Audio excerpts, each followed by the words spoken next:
For the last couple of episodes of Equity Street, we've been answering a question by Megan and Christopher, and they've said, what do you wish you knew when you started investing? If you want to catch up on the first 2 points, you can visit the latest episodes of Equity Street. But for now, we're joined with Matt on another very, very important topic as to what he wishes he knew when he first started investing. Matt?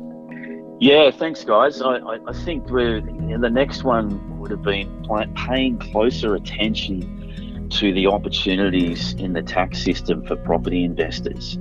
I think whilst, yes, you in the early days, you're so focused on, the physical aspect of what's in front of you. You're excited by the thought of buying a property and having to go and get finance to achieve that outcome and organising tenants and things of that nature.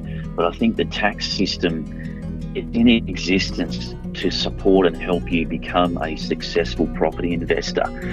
And I think what sticks with me, the old adage of the more you invest, the less tax you will pay. And then that increases your cash flow to whether that's to reduce debt in other areas, to support the holding costs of the property for the future and maintain a neutral or positive cash flow property outcome. And whilst there's no right or wrong around, the property investment strategies that are out there, on that basis, there is some level of bias and justification towards taking the new property approach.